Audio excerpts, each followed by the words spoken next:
Good God, Michael, is that you? There's no question about it. That's the person I saw in my vision. The person mentioned in the note I found in my house. What was his name?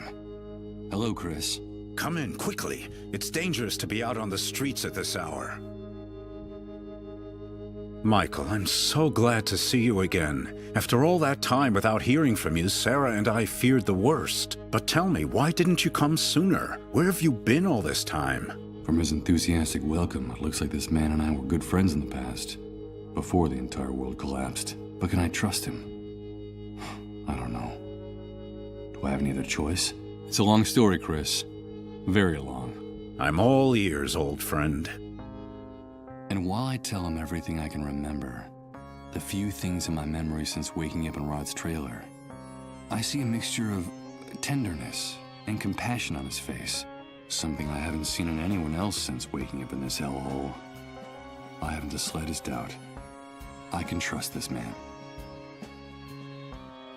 I'm sorry for everything that happened, Michael. Sarah and I had been trying to get in touch with you for a long time, but the Great Wave made it impossible to find you.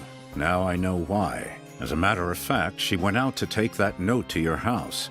I haven't seen her since. Tell me, did you find Sarah? Did she tell you she was coming here? Sarah? I'm sorry, but I just found this handwritten note on the door. That's all. Of course, forgive me. You already told me that you were blanked. You don't remember her. Sarah is my wife. Emily and she were close friends. In fact, they ran the Beechwood Oracle bookstore together, right below your apartment. That's how you started working with us at the New Truth. And the two of you, Emily and you, became like family to us. I want you to know that what happened to Emily affected us deeply, Michael. Sarah was devastated. We could hardly bring ourselves to speak to you at the time. I'm so sorry for what happened to her. What the hell are you talking about? Good God. Don't tell me you don't remember that either. Emily died, Michael. But that's impossible. I'm sorry to be the one to make you relive that hell. You yourself told Sarah and me on the phone, a little while before you returned home. It happened while the two of you were in Japan, scarcely a few days before the Great Wave hit. At the paper, we sent you on an assignment to do a photo essay on those strange lights that had been sighted in the sky over Tokyo. So you got all your photography equipment together and set off right away. Emily went with you. You two decided to use the trip as a chance to work on your marriage, which had been in trouble for a long time. You were in bad shape, Michael. Your financial problems, her miscarriages, your violent, self-destructive nature. Emily couldn't take it anymore. You were putting her through too much back then.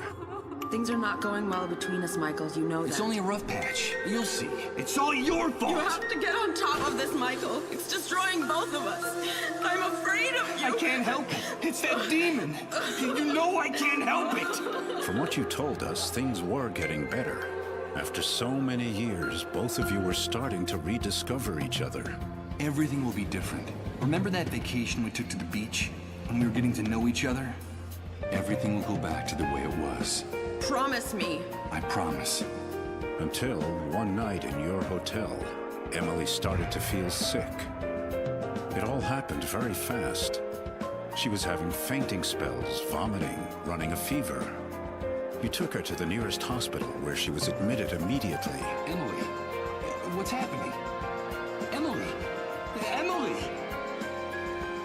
And a few hours later, they told you she was dead. They wouldn't even let you see her body. They wouldn't let you see her. The Japanese authorities hustled you off on the next plane out. It was all very strange and disconcerting. And the very night you arrived, the Great Wave hit. Oh, Emily. Now I remember it. I remember everything. I remember her pale, haggard face when she took my hand. Don't worry. It's nothing. Everything will be all right, she was saying, while they were wheeling her deep into the hospital. And she waved goodbye to me, forcing a smile to cover her fear. And then I saw it. I swear I could see how time was stopping. little by little, in her eyes.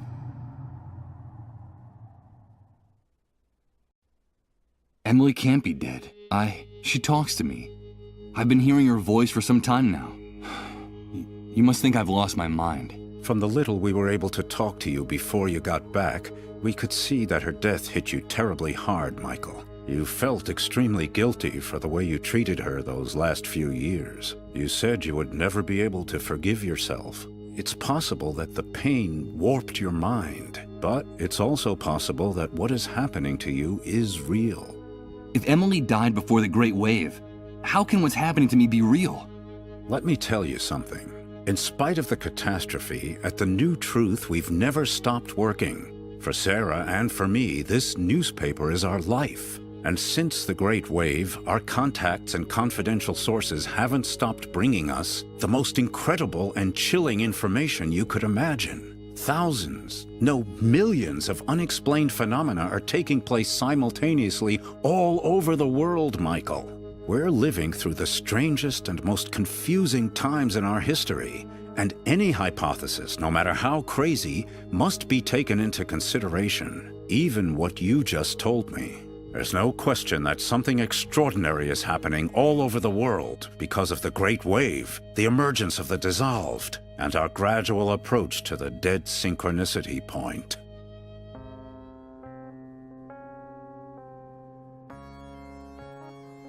Yes, the Great Wave. People have been telling me about it since the moment I woke up. Everyone talks about it, but no one really knows what it is. Did you know that the catastrophe didn't just strike here, but all over the world? They keep us isolated and misinformed. But that's the truth. The Great Wave didn't just destroy this city. It affected the entire planet. And the most surprising thing is that it all happened simultaneously, at the exact same moment everywhere on Earth. Isn't that amazing? There's never been an official account of the catastrophe. They don't want to tell us. But at the New Truth, we know a lot of things they don't want us to know. They? Who are they? The elite, the army, the shadow government, whoever is in control at any particular moment. They're determined to maintain the power structures of the old world by any means. The irony is, for the moment, any notion of order or control is absurd. The rules of the game have changed completely, and the entire world is slipping through their fingers. They're disoriented and frightened, and they'll do anything to prop up the old system. That's what makes them so dangerous. But information weakens them, makes them vulnerable. And that's why we have to keep investigating, Michael. It's our duty to uncover the truth.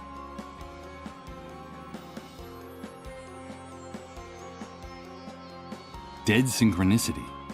What's that? It's very difficult to explain, Michael. We're still so short of information. But I will tell you one thing. Time is running out. The Great Wave triggered a landslide of death and destruction that's accelerating by the day. And the end will be absolutely devastating. Look around you, Chris.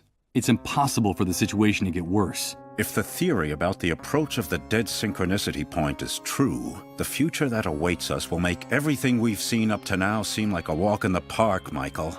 The arrival of the dead synchronicity point will mean the end of the world as we know it. The end of the laws of nature, the laws of physics, the very meaning of existence. And with them, of course, the end of the human species on the face of the Earth. Our inability to adapt will wipe us out in a matter of minutes. And indeed, in some cases, it's already happening. But the good news is that if this hypothesis is correct, the very nature of this anomaly could also allow us to reverse the situation. Reverse the situation? You mean avoid the future you're talking about? Avoid the consequences of the Great Wave? Is that possible? Of course it is.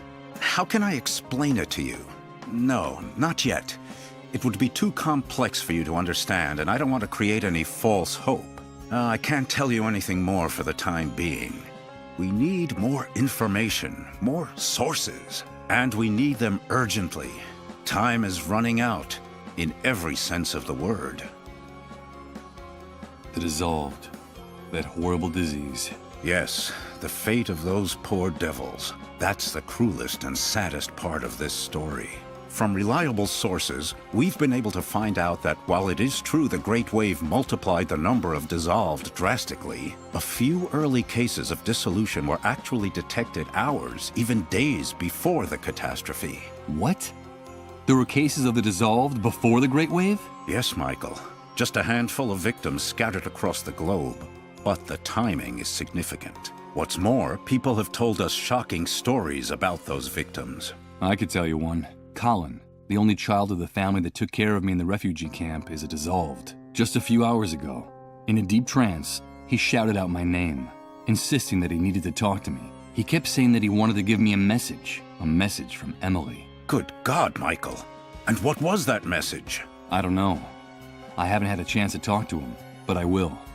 His condition is very serious, and I have to hurry. If only we had more information about the disease. What it is, where it came from. If only we knew a little bit more about those strange underground highways they talk about so much during their trances. We need more information. At the New Truth, all we have are a few eyewitness reports here and there, and a handful of tests for detecting the disease that we were able to steal from one of the cleanup brigades. And that's not very much when you're trying to put together a puzzle as obscure and complicated as this one. I need answers too, Chris. Where can I find the information you need? How can I help you? A few days ago, one of our confidential sources in the Army contacted the New Truth. He told us he had a bombshell in his hands, an official report of the results of all the investigations conducted to date on the Great Wave, the Dissolved, and the Dead Synchronicity Point. It's a real gold mine, Michael. The answer to our prayers. And where is that report now? The same day she left the note at your house, Sarah was supposed to meet our source at the same place we always meet people who cooperate with the New Truth, which had been the safest place in the city up to that point, the sewers. But she never came back, Michael. I was hoping she'd found you. Or perhaps some problem had come up in the sewers, and she'd taken refuge in your apartment. Don't worry, Chris. Sarah will be fine. Yes, I know. Sarah is a strong woman and very resourceful. I know she can take care of herself. If you want to help us, Michael, get us that report. I'm trapped in this basement in this wheelchair, but I know that you'll be able to get it for me. It's vitally important that we get it. That's where we'll find the answers to all our questions. Even answers about Emily and her messages. Follow the trail of Sarah and our source. Go down into the sewers and find some clue that can lead us to them. But be very careful down there. It's dangerous. Dangerous? You just told me the sewers were the safest place in the city. Indeed, they were. That's why they became the perfect hiding place for the dissolved and their families. For some time now, the Army has been reinforcing its dragnets for catching the dissolved hiding in the sewers. If they find you in one of those tunnels, they'll shoot first and ask questions later. I'll be fine. Take this. You'll need something to guide you. The city sewer system is a veritable labyrinth. I've marked the exact spot where the meeting was supposed to take place. It's a huge subterranean gallery where several pipes converge. Michael, please, bring me that report. And for the love of God, bring Sarah back to me safe and sound. I'll do it. The entire basement is filled with books, albums, file cabinets, and photos. You can even find the odd exotic object in all this. Sarah and Chris accumulated enough material to fill a museum of curiosities.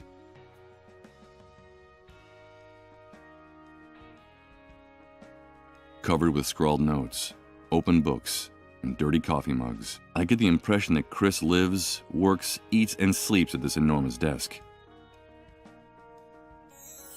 While I can't remember her clearly, looking at this photograph gives me a pleasant sense of tranquility. I'm sure Sarah and I were very good friends before the world collapsed. A beat-up armchair covered with patches. It's funny. It's pretty tatty, but it looks extremely comfortable. Oh Lord, I'm completely exhausted. I feel like I've been wandering around this new world for centuries, but I can't stop to rest now. Not until Chris and I have uncovered the secrets in that Army report. Dozens of documents and newspaper clippings about conspiracies, attacks, inexplicable occurrences. Looking at the topics of all this material, I can imagine what the editorial line of The New Truth is. A huge old trunk. Looks like it weighs a ton. The layer of dust on top suggests that it hasn't been opened in a long time. Locked with a key. I'm afraid that Chris doesn't trust anyone, and the way things turned out after the Great Wave, he's doing the right thing.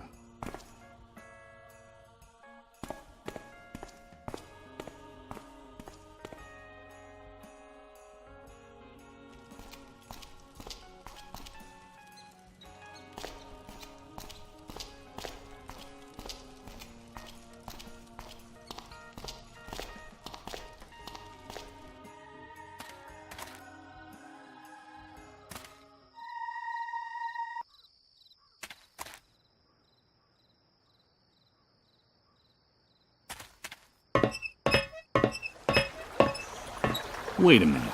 I'm not going to climb down any further. It's totally dark in there, and it would be crazy to go into these sewers without any light.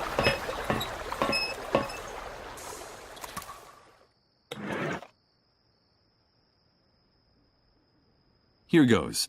I'll use the map Chris gave me as a guide. These tunnels are a real labyrinth.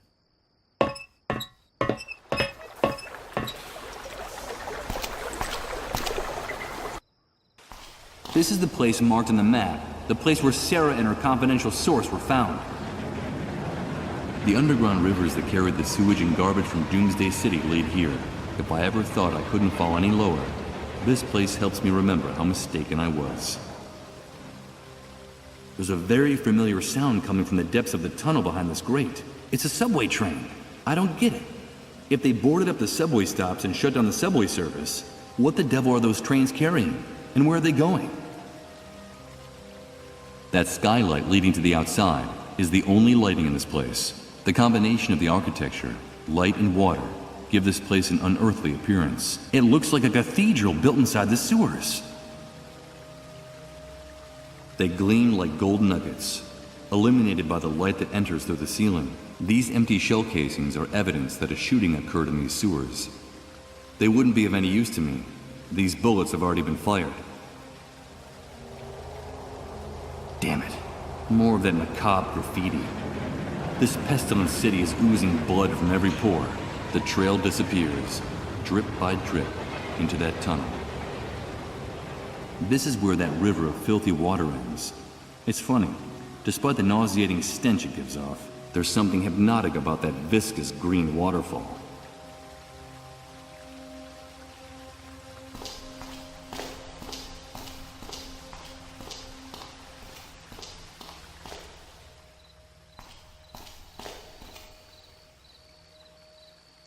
It's an enormous accumulation of trash, mud, and plant matter that has built up in the years since this pipe was last cleaned. Ugh, there's a stench coming from inside it, even worse than the rest of the sewer.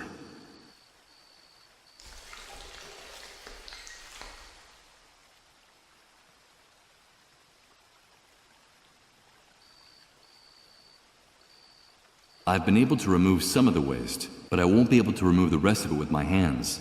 This stuff is too snarled up.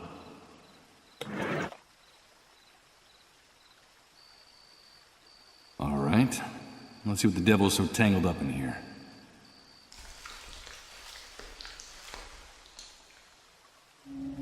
My God! Sarah!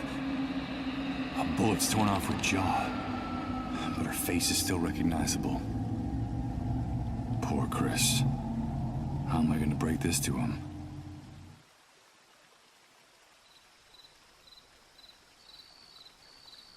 A flash drive. It's sticking out of the corpse's clenched fist. Sarah is holding on to it for dear life, even in death.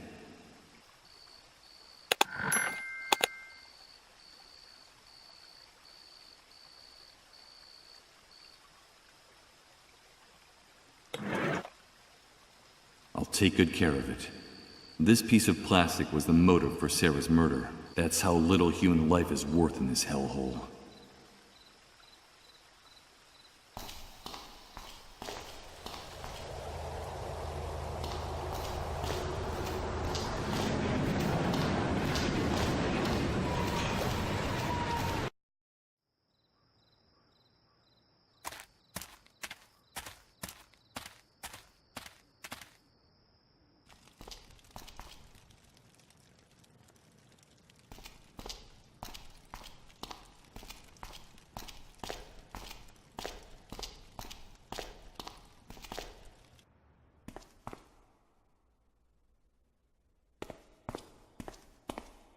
Hello, Chris. Michael, you're back already? Tell me, did you find Sarah? Did you bring the report she went out to get? I brought the report.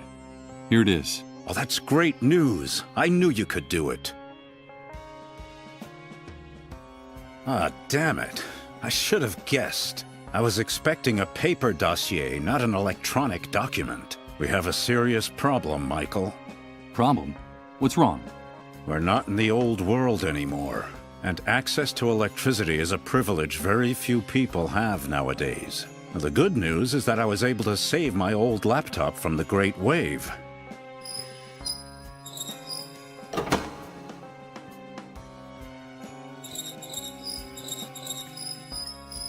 The bad news is that we don't have anywhere to plug it in. What can we do? If we want to find out the secrets in this report, we need electricity. Bring me a generator with enough fuel, and we'll find all the answers we need, Michael. But tell me, please, did you find Sarah? Why didn't she come back with you? What happened? I'm sorry, Chris. Sarah's dead. God. But what? It looks like she and your confidential source were ambushed and shot by soldiers in the sewers. I found Sarah's body in one of the graded tunnels, near the refugee camp. I took the report out of her hands. I had to leave her there. Oh, my poor Sarah. She didn't deserve that. Please, Michael, don't leave her body to rot in the sewers. I beg of you. Do it for me. For Sarah. For Emily. I'll do what I can, Chris. I promise you. Now, get me that electric generator. Time is running out. An enormous amount of paper and old junk piled up in a perfect state of disorder. The chaos in this trunk is unbelievable. What do we have here?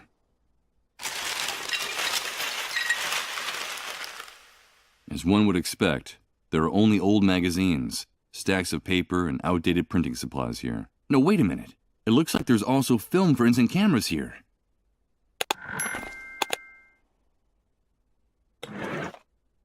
Film for the instant camera, and brand new. It's a good thing that Chris and I share the same interest in antique photographic equipment. Perfect. Now I can load the camera. The tab that closes the film compartment is broken. I can't use it like this. I need something to hold it in place, or else the film will keep falling out.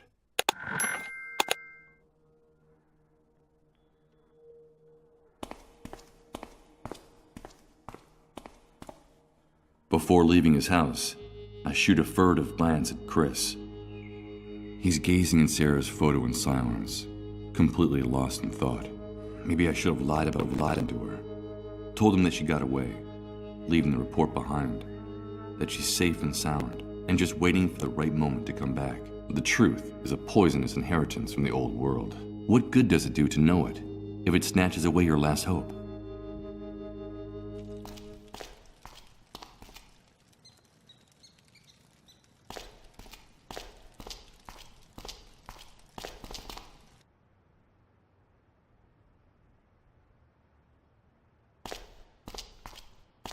These stains mark the spot where that bloated psychopath knocked me down with his flashlight. Now I can say I've made my mark in this new world. Wait a minute. In all that blood, there's something white. It's a fragment of one of my teeth.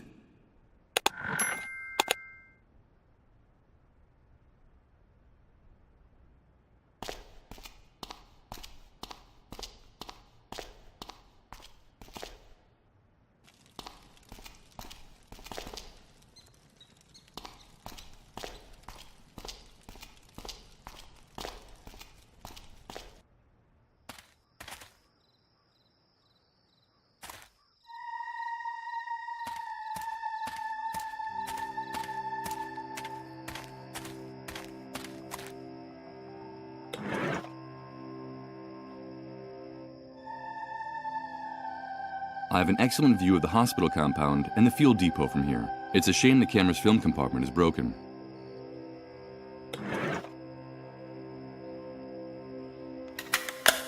I can't believe it.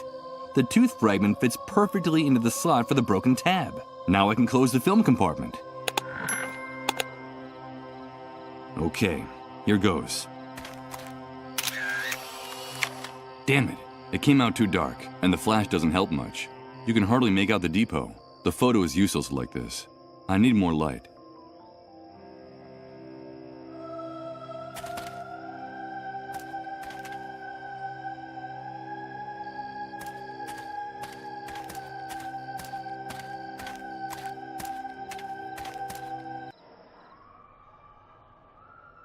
This door leads to a dingy back room. What the hell could be in here? I can hear the buzz of electricity coming from inside, but I can't figure out anything more without a little more light. Let's see what this room actually is with a little light. One of those electrical panels that control the different lighting phases in a building. The majority of the circuit breakers are broken or ripped out. All but one. All right. I'll flip the switch for the only circuit that's not blown. I think I hear the buzz of electricity coming from the surface.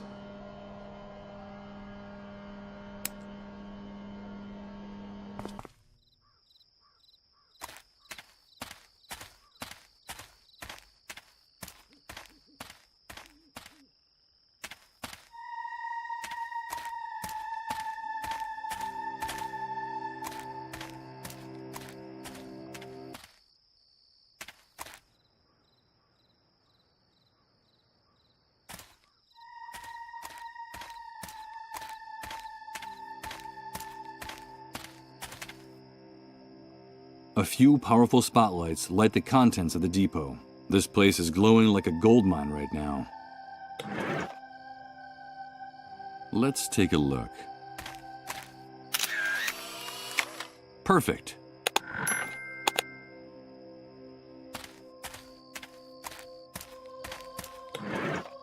A shot of the medical center and the secret fuel depot. My first photography job in this new world. And in fact, I know someone who's eagerly waiting for this.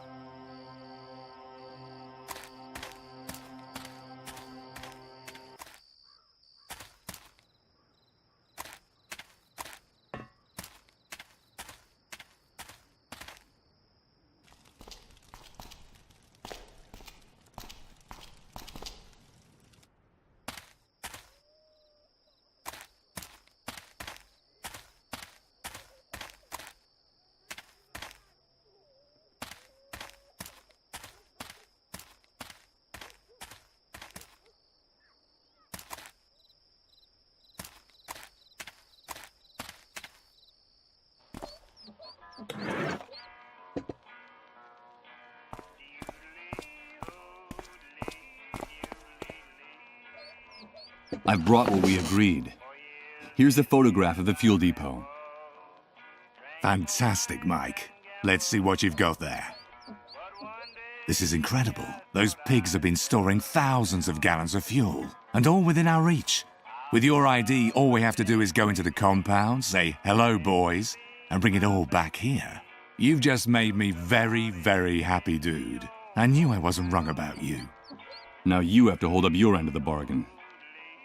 Yes, of course I will, Mike. You know I'm a man of my word. Besides, these are hard times and we have to help one another, dude. I'll get Rod and his wife out of their trailer so you can have a little time alone with the boy. You have my word and my complete discretion. But remember that you promised that we'd do it my way, quietly and with no violence. I don't want anybody getting hurt. I just need your men to distract his parents on some pretext for long enough for me to slip in there, okay? Of course, Mike. You have my word that we'll only do what's necessary. Only what's strictly necessary. Give me a few minutes and then go to the trailer. Everything will be fine when you get there. Okay, but before I go, can I ask you for something else? Today you've been the bearer of the best possible news, dude. So shoot. I'll see what I can do.